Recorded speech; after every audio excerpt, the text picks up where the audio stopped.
How you doing, everyone? It's Brian and Mark here at the YTCSD YouTube Celtic Supporters Club. I hope you're all well. Saturday morning, the day before the first Glasgow derby of the season. Mark, you looking forward to it? What do you think? How do you think we're going to do, man? Looking forward to it. I don't know if that's the phrase I would use. I'm just going to turn my wee mic up so I can hear better. I don't know if I would say looking forward to it, if I'm honest. I think it's been a very up and down start to the season. I think we've been decent in the league, pitiful in Europe, and just I don't know. I don't know what team's going to turn up. You know what I mean? I don't know if it's going to be the team that we've seen the first 3 games and play a good bit of football, or the team that was in Europe and absolutely bottle it in the lights. Aye, it's like my missus' father-in-law's a Rangers fan. He's like, this is the first time that both clubs are angry at their boards at the moment. And I was like, I know, mate. Well, it's a cycle. It just keeps to come round. But first of all, what I wanted to do, Mark, was just put a massive thanks to everybody out there, old and new, who've kind of been with us since April, and since then, since we started, we're now past the fabled 1,000 subscribers, man. So thanks to everybody. We literally couldn't do it without you all. It seemed as if it was a bit of a slog, but we got there, and kind of next step 2,000, 3,000, just keep us growing. But thanks to everybody who helped us get there. So today I just wanted to kind of have a wee look with the transfer window finishing up and our board doing their usual Scrooge McDuck impression. I just wanted to have a wee look at the business since Brendan Rodgers came in. He's constantly mentioned the word quality. We need quality additions.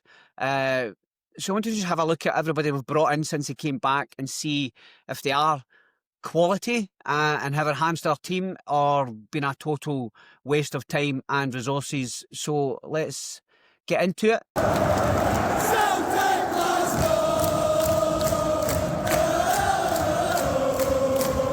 So yeah, Mark, as I said there on the intro, let's have a look at kind of our transfer business since Brendan came in. So summer 2023 up to this window that we're just on the end of. So since Brendan came in, he's had the 2023 summer window, the January window, summer 24, January 25, and now summer 2025.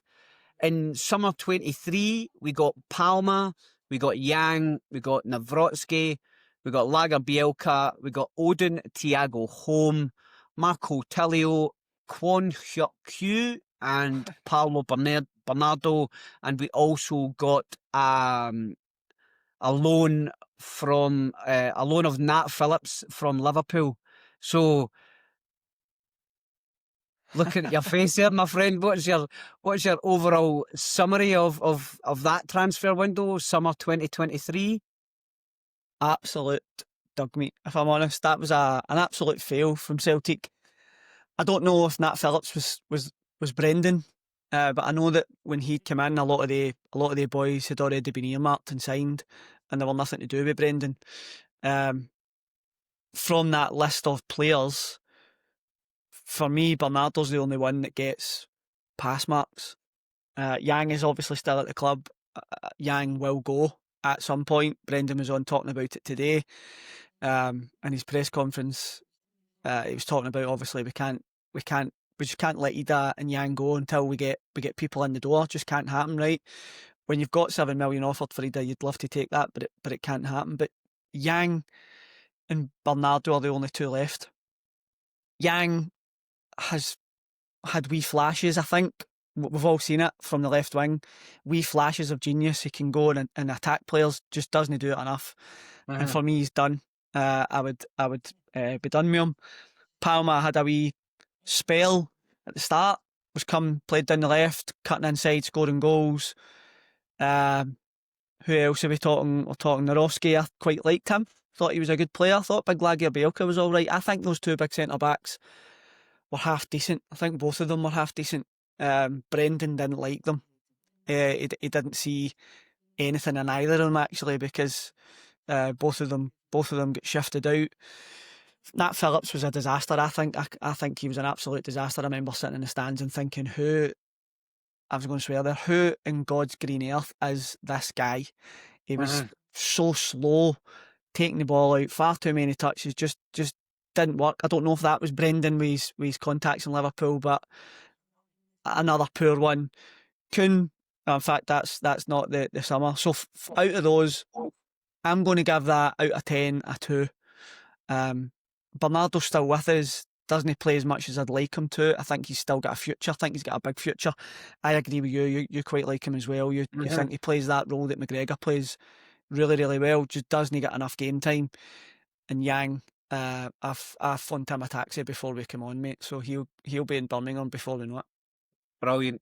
Yeah, I would tend to agree. Out of 10, that was a 2-3 at a push, just because you got Paulo Bernardo. But Yang, I think if Yang was to have any sort of future at Celtic, I think he's come off the bench, an impact substitution. No, I mean, like, running about, but Palma, he's too slow for how Brendan wanted to play. He wanted fast, and he kind of seemed to kind of slow things up. So yeah, I would totally agree with you. I thought Nawrocki was unfair. I thought he should have got more game time, and he should have got a better chance. But I don't know. It just seemed to be Brendan just didn't fancy him at all. You know what I mean? He started. Nawrocki and Lagerbielke started the first Old Firm game at Ibrox. We won 1-0. We seemed to do all right. So yeah, I would totally agree with you on that one.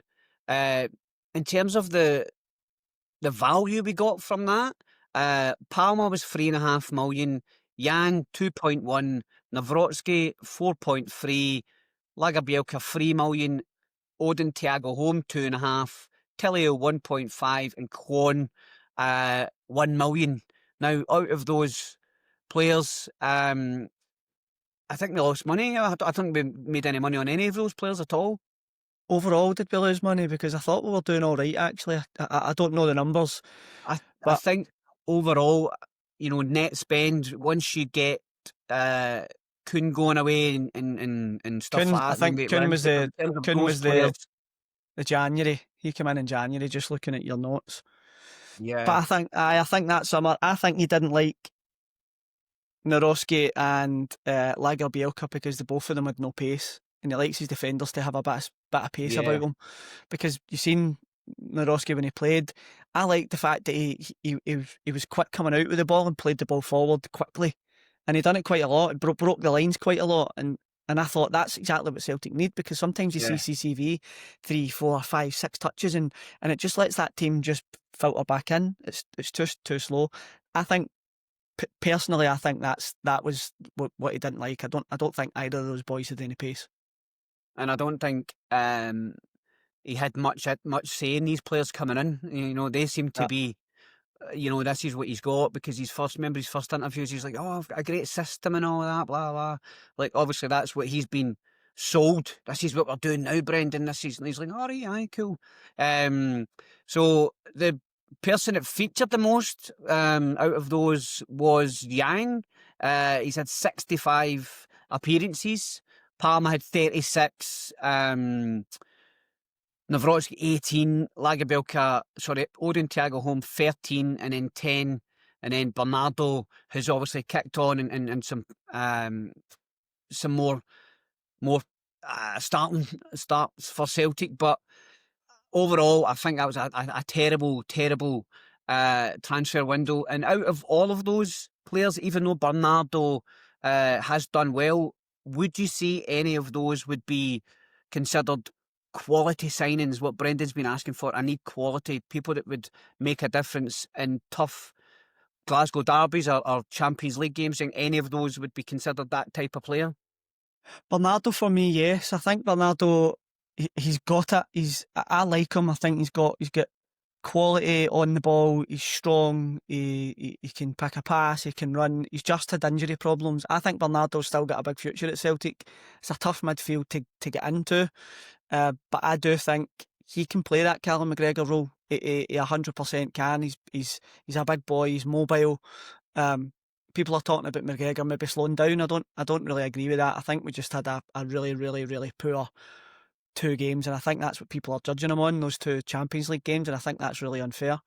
I don't think McGregor is slowing down, but I think we've already got a ready-made replacement in Callum McGregor and Paulo Bernardo. People keep talking about signing a CDM. I think he's already there. For me, I think Bernardo, I know he's good at going forward, but I think he can play that role. So He's a yeah, I think Bernardo, mate. Yeah, I think Bernardo's out of all of those. I think Bernardo's one that could cut it. I think Bernardo has the high ceiling, you know what I mean, in terms of where he can achieve. Portugal under 21 captain, so he's got that leadership qualities. I really like Paulo Bernardo. He's one of my favourite players. I like what he brings to the team, and I hope he has a future at Celtic. Moving on to the January 2024 window, we got Nicholas Kuhn and Adam Ida.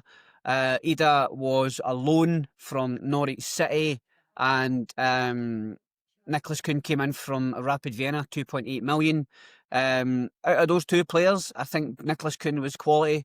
He enhanced us, especially in Champions League, and he had a great relationship with Alistair Johnson and Adam Ida. You know, he burned brightly, but then he kind of fizzled out for a while. And I think, I don't know what's went on behind the scenes with him and Brendan, if there has been anything.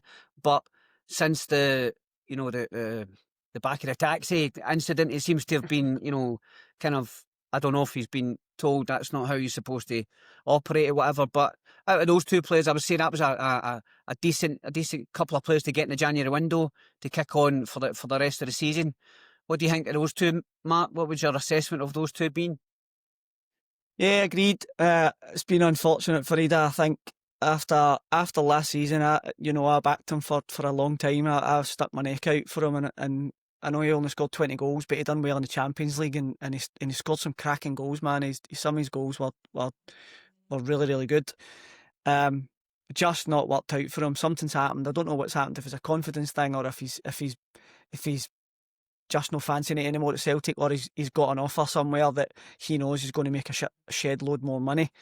It's a shame, because he could have, like you're saying, his star was he was on the up, on the rise, I think, and he scored 20 goals. It's not the best return for a £9 million player, but let's do it this year, and let's go 25, 30, and let's see what happens in the Champions League, and it just did not happen.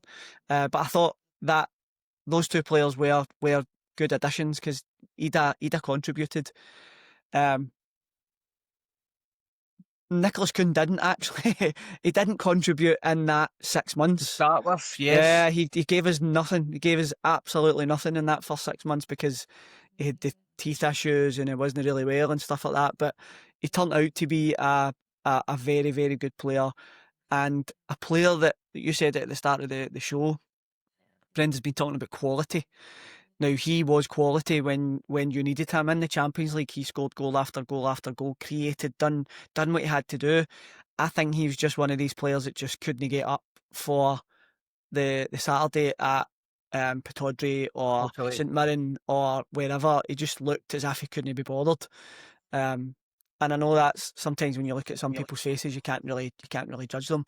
Kyogo was a joy to look at the start when he was so happy, but some players are just sullen faced. But I don't know, with Kuhn, I think he just thought he was maybe a wee bit above playing in the Scottish leagues against some of these teams like Motherwell and St Mirren and teams like that. But yeah, ended up a very good signing for the Champions League, and made us a tidy profit. Yeah, I would agree. Ida, obviously, with a goal against Rangers, he scored a few important goals when he first started. I think it was about 18, 19 goals, I think he got, wasn't it? And I just thought, if he'd have came back this pre-season, focused, ripped, stronger, a big physical presence, then it would have had a long Celtic career, you know what I mean? We'd have took to him, we'd done well. Nicholas Kuhn was outstanding. On that point we were saying about, some people are quite sullen faced and all that, right? Kuhn maybe wore his heart on his sleeve. He was like, I'm not feeling it, you know what I mean? But Kyogo, we happy guy, but behind the scenes he's like, I want to leave. You know what I mean? So you don't really know. how it's gone, but I would say that those two, if Nicholas Kuhn, definitely quality. You saw in the Champions League, you saw in the playoff game against Munich. Bayern Munich respected him, and they knew he was he was a serious player. Yeah, so I thought Nicholas Kuhn was quality. You 100%. You could say he was a quality signing, and as you said, there made us some good money. Um, and then we go on to the summer window, summer 2024. We got Kasper Schmeichel in on a free. We got Sinisalo in from Aston Villa, and then Alex Baye, Austin Trusty, Arnie Engels, Luke McCowan. Bernardo got made permanent, but we've already spoke about him. So Schmeichel, Sinisalo, Baye, Trusty, Engels, McCowan. Out of those, how would you rate the quality there? On the looks of that, half decent, by Better. the way. Aye, half decent. You've got an international keeper, albeit he's coming to the end of his career, but that doesn't stop. Look at Joe Hart. Joe Hart gave us a good few years and was phenomenal. Schmeichel's been the same. I know he made a blunder in the cup final, but people make mistakes. He's a quality goalkeeper, one of the best that has been in the world. So happy with that. Sinisalo, an absolute find for £1 million, I think, an absolute steal. I think he'll be the Celtic goalkeeper for years to come if he's given the chance. So again, a very, very good signing. Alex Valle, really liked him, not going to lie. I thought he was good. Technically very good, offered a wee bit something different for Greg Taylor at the time. I'd have loved to have signed him. If I'm honest, I would have loved to have went and spent whatever it was. I don't know how much Como paid for him, but I would have loved to have signed him. Come through the Barcelona ranks, and I liked him. Trusty, Do you still it?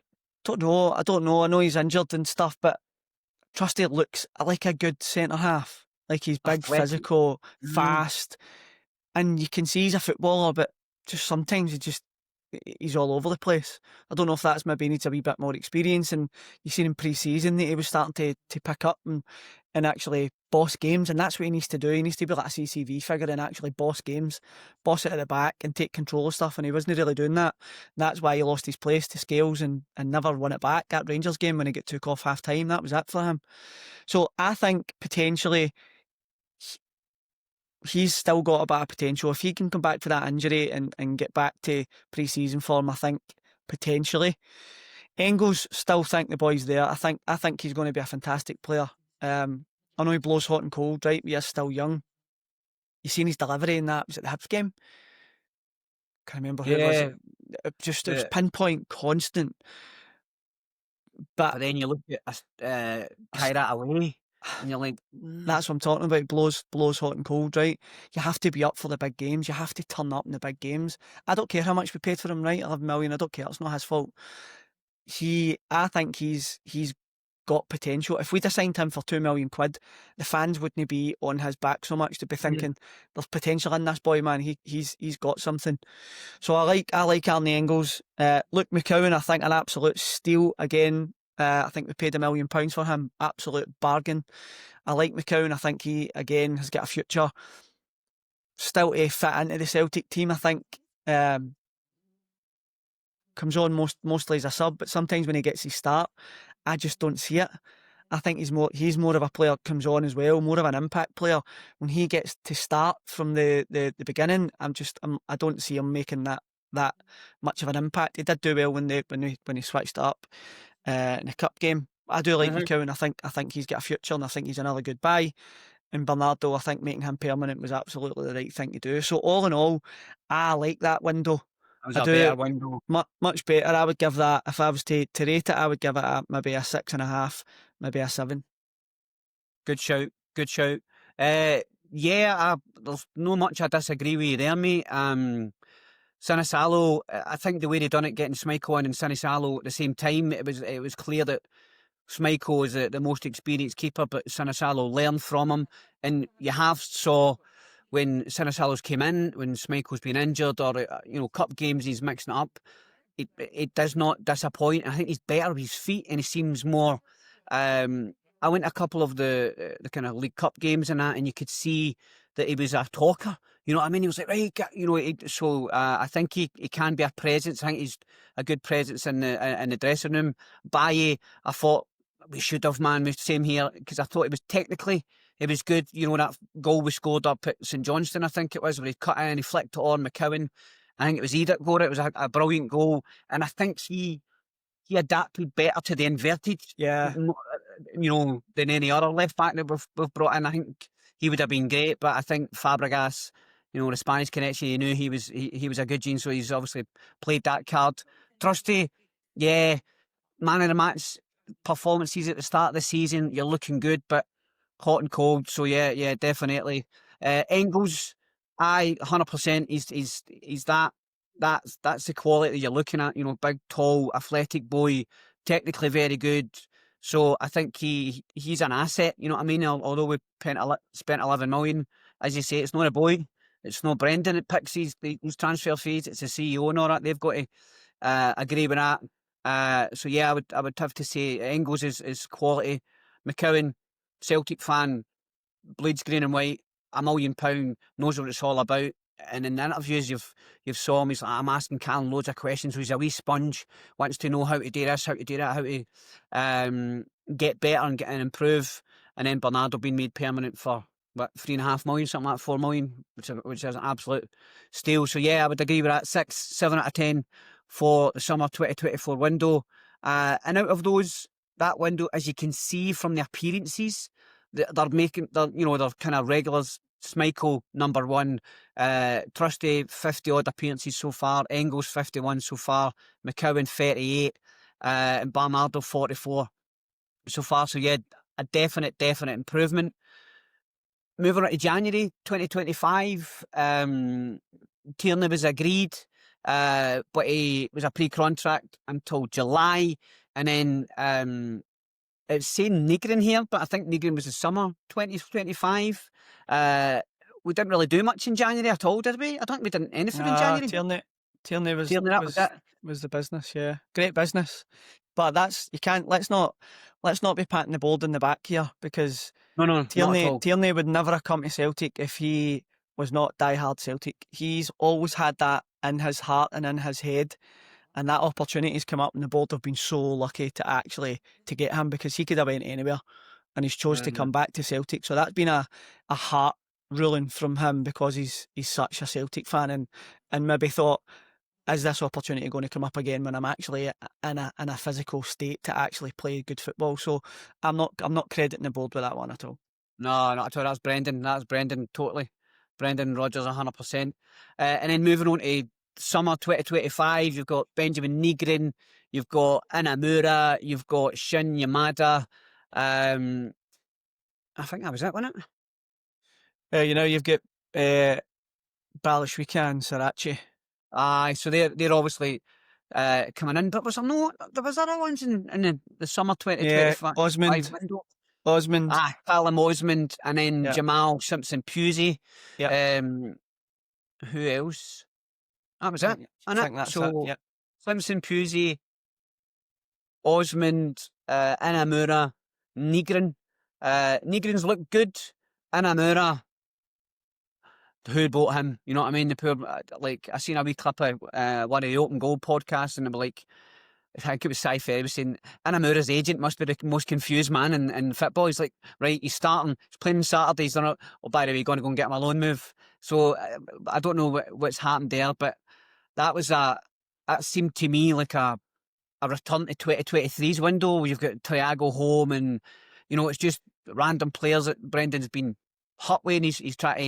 You never see these guys again, Brian. You never see them. See when they go out on loan, they disappear. And I don't know. I thought Inamura looked okay. I know Brendan's the guy that looks after things, and he knows better than any is, right? Because that's his role, and he's been doing the job for a very long time, and he sees the guys every day. But I thought he looked okay. I always, and it's probably not the right way to think, but I always think Brendan just turns his nose up at these players that come in. Mm-hmm. Just because if he's not went out and picked them, then he's like not interested. But that might be just a bit of naivety for me. But yeah, Inamura, the wee guy must be absolutely bamboozled.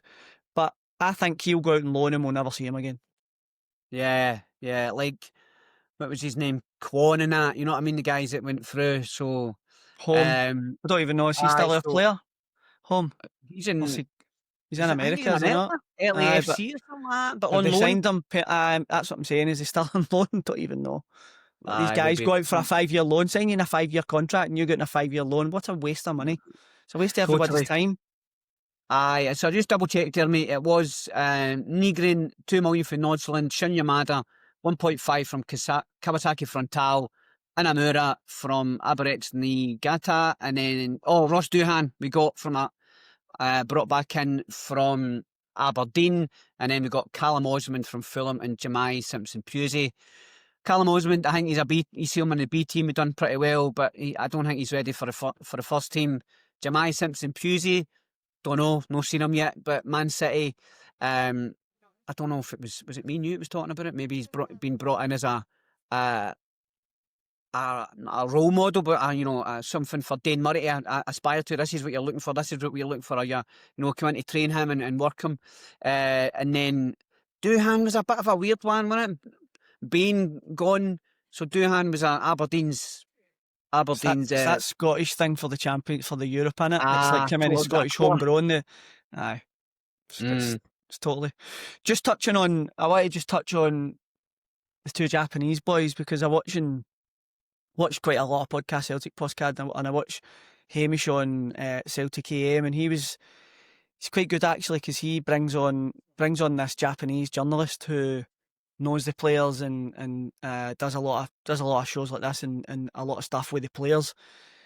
And he was talking about the fact that because Hamish was asking what about the quality of these 2 boys, and the boy was talking about, look, Celtic are never now going to get the top talent for Japan. It's not going to happen anymore. They're not going to get the Kyogos and stuff like that where Ange Postecoglou knew where to go, because these other countries like Spain and Italy and France and Germany, they're all cottoned onto it and they're getting in and getting the first picks. So the players that we get are going to be further down the line. They're not going to be the top talent for Japan. So your Inamuras and your Shin Yamadas, and that's what this boy was saying. He says all the top talent's already been taken. So that's the next level down, potentially the level below that. So that's where Celtic are shopping in that market now. Maybe they'll pick the odd gem. Like I think Yamada has got a good chance. I think he does have a good chance, but you're never going to get the top talent at that rock bottom price anymore for Japan. That's what this young guy was saying anyway. He knows. Yeah. He'll know better than anybody. Totally, mate. Totally. So in terms of quality, what would you rate it? So far, Nygren's look good, but a couple of times, I don't know. He seems to. I don't know. Needs to settle in. I think he needs a wee settling in period. I think we can't judge him because he's done it in flashes as well. You can see he scores goals. You can see he's good on the ball. I think we need to give him time. I think he has quality.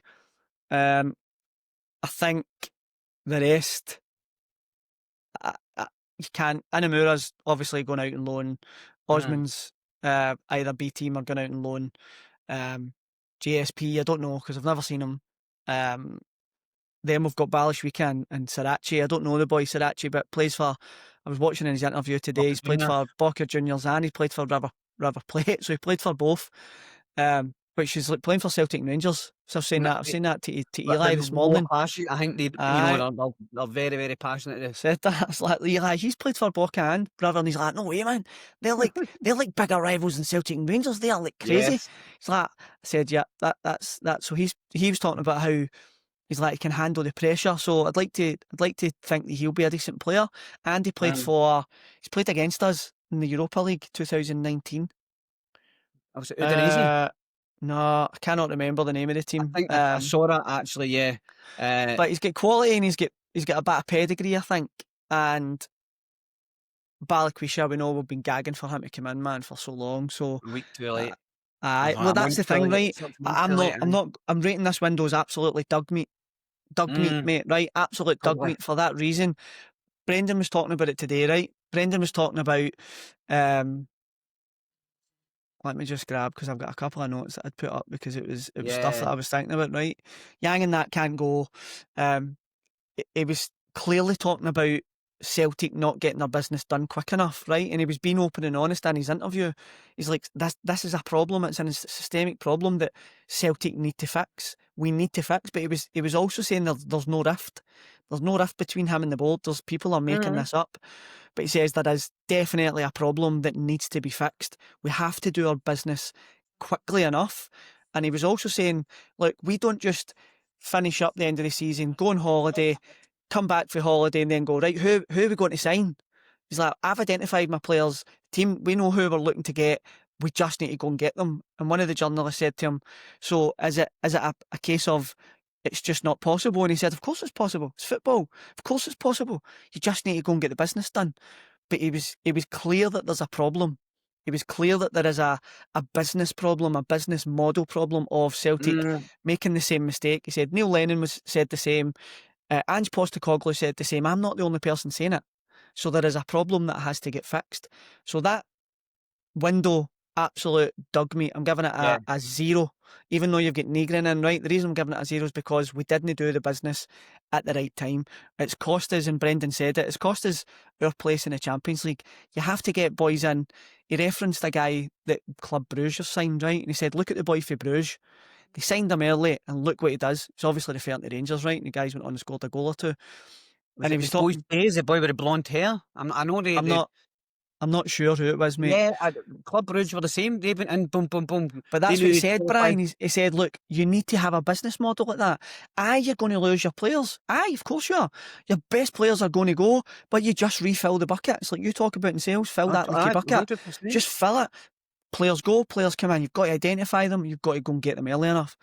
I don't want to go on a rant, right? But I was also watching a Celtic State of Mind, and that was really interesting yesterday.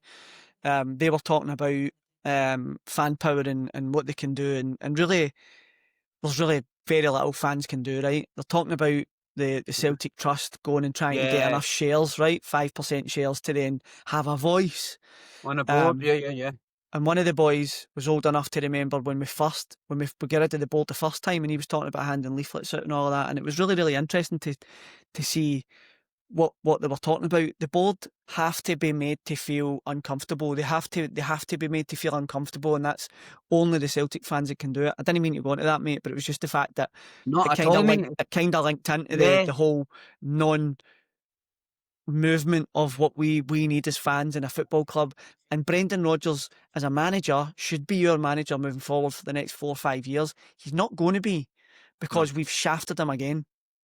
Yeah, and that was a great shout, mate, because that was one of the overall kind of themes that or the summary that I wanted to come to with this video. Was like, he kept saying quality. We've ran through every player that we've bought under Brendan's second period, and there's literally 3 or 4 maybe maximum you would say they were quality. They enhanced us. The rest was a waste of time and resources all the way through the club, and money. You know what I mean? You're just sending them out. They played once or twice. I'll put it up for the viewers. The net spend, you know what I mean? We've made so many millions, and that business model's great, but you don't qualify for the Champions League with a balance sheet. You know what I mean? They've don't, mate. Really dropped the ball. They've not even picked the ball up. They had one half decent window where they maybe have seen 2024 we got Engels, and that, like, okay, we better up the game here. Excuse, mate. Then just go back doing this year. So overall criminal. And if Brendan does go, which I think he will, he'll no sign a new contract, depending who we bring in or whatever, how the transfer window pans out. He'll probably just go like that. Well, I done it. I came back, ran my term, got his trophies, done this, and we'll be back to square one. But yeah, I think it's been an absolute shambles by, obviously, as you mentioned there, by the club over a number of years. And it's like, why do you never learn from your mistakes? Why do you never? Because every time it happens, you take dog's abuse from the fans. You're in the spotlight. These are guys that obviously don't like to be in the spotlight. You want to be behind the scenes doing but you just keep shooting yourself in the foot. So absolute absolute disaster from top to bottom in the recruitment overall. As a 3-year transfer windows, mate, I would give it 3 out of 10 just for a few of the gems that we got. If you're lucky. Yeah, I would say the only reason we get to keep Brendan Rodgers, and I don't know, I don't care for the people that are saying Brendan's no good enough and he should go, right? That's their opinion and that's okay. Not my opinion. I would love to see him stay. And I think the only way that this guy stays is if we go out and sign, because he was talking about there's going to be a flurry of signings, right? If we go out and sign 4, 5, 6 players, right, that give us a decent enough team to have a really good run in the Europa League, like, enjoy it. See us winning some matches, see us qualify, see us get to the quarterfinals. That would be brilliant. Quarterfinals, semi-finals. Fucking Rangers have done it twice, man. It can be done. Do you know what I mean? It can be done. If you get a good enough squad, a good enough manager with the tactics that are right, I think if we get that and he gets that and the good feel factor are there and there's an agreement behind the scenes by the board that we are not going to do this again, I think that's the only reason. That won't happen though. But the board aren't going to say that. Look, we're not going to blow this again because it's been the last how many years? I think if we get that run in Europe, which fingers crossed we do, because as fans we deserve it, right? As a club we deserve it. If we get that nice run and get to the quarterfinals or the semi-finals, imagine we win it, right? That's obviously beautiful thinking, right? But like a team like Celtic should be challenging for that. We should be challenging for that Europa League. We should be getting in and winning the Conference League, right? If we never get there, but I think for Brendan to stay, that's what needs to happen. Yeah, I totally agree, mate. And if he gets a flurry of signings and gets rid of the deadwood, then and we have that good campaign that you mentioned, then he'll probably see himself, well, they're good enough for a Champions League, and let's see how this squad can go with the Champions League. You've got the good players in already. The qualifier shouldn't be as much of a disaster as it has been, because you've got a certain squad and done great in Europe, and then you want to kind of push them to the next thing. I think that would be why we'd go, I'm going to stay, because you can see what he can achieve. I think you see that. Got that from a previous podcast, but you can see when Brendan's engaged, when he's you know what I mean, you know for a fact that when you see the training videos, he's great on the training pitch, you know what I mean, he's good manager, but when it comes to the business side of things, and if you think about where we're the new from what we've just analysed, mate, he's like, I'm working with the same players here. He's getting, you know what I mean, he's maybe not getting that excitement. So yeah, there's a lot of factors feeding in, and hopefully we can get young Dane Murray and Colby Donovan through and get some new players coming in. Can we touch on that? Can we touch on that actually? Can we talk? Yeah, 100%. Let's talk about that, because that is a very good point. There's another systemic issue with our board, that what they have done to our youth academy. We had players like Callum McGregor, we had players like James Forrest and Kieran Tierney coming through. That's quality players. And look what has happened. And that's on the board. It's on the board because we've not progressed and we've not moved it forward and we've not got to where we need to be. The board should be making this youth academy as exciting and as important as possible, and making sure that there's a pathway. That's probably on the manager, actually. Any manager that we've got, there has to be a pathway for these players. But that's another problem that we need to fix. I know that they've went out and spent money in Barrowfield, but we've got players like Dane Murray. He's a player, Brian. We've got players like Colby Donovan. You can see that. He's a player. You've got the wee boy. God, I've totally forgot his name. McArdle. There's players in that academy. You cannot say that there's no quality in that academy. You can't say it. Yeah. We just need we need a better operating model, mate. We can't be playing in that Highland League. That's on the board. Go and find something. The Lowland League stuff, playing against big. Don't get me wrong. I understand younger guys playing with men. You know what I mean, maturing yourself and kind of the rough and tumble. I get that, the advantages of that. But when you talk about the Tierneys and Forrest and McGregors, etc., it stopped, and then you had your kind of Ben Doak. That was, somebody. Why is he getting picked up for 300 grand and we're not getting a bean on that? So there's a lot. Mate, Barrowfield's not even open. I don't know why Spurs have just come in and taken a 16-year-old. Aberdeen just took a young boy, Mitchell Frame, left back. Like, there's players there. There's players there, players and out if there. you've got a wee guy like Doak who's going to Liverpool, guys went on to have a good career, right? He's went for Good move, 25 million. Could have been us if we'd the eyes and the insight and the pathway for him. Could have been us making 5, 6, 7, 10 million on him. And then this young kid, I don't know how good he'll be, but if Spurs are going in and picking him up, if Spurs want him in their academy, he's obviously got Totally. something. Why can we not keep him? Why can we not do something to actually say, stay with Celtic? 3 or 4 years, you're going to be in that first team. This is where you need to be. This is where you make yourself as a footballer. It Aye. just gives me a sore head thinking about that, Yeah, actually. totally. And you're saving money in the end up, you know what I mean? Because all right, you give them better contracts which you deserve, but you're not going to be spending 5, 6, 7, 8, 10 million on a player. And also another one, we're just developing players for other clubs. Like they're the young boy I went to Aberdeen. You might know like have an amazing career, whatever, but you're developing for Aberdeen. You maybe score against us or something like that. You know what I mean? These things tend to come round, mate. So there's a lot of things that we talk about, specifically on the youth side of things, that we need to improve in. We've got all these facilities, spending money on it, and we're not getting the best at it. So thank you for your time today, mate, and your insight. No worries, mate. Great points, mate. Great points. And thanks to everyone for watching. And as always, get your comments in. We're interested to hear what you want to hear about this. If you agree with us or not, or give us some other viewpoints on it. And as always, thank you very much for your support. And like, share, and subscribe. Mono Hoops for Sunday, and we'll see you on the next one. Cheers. Hail, hail.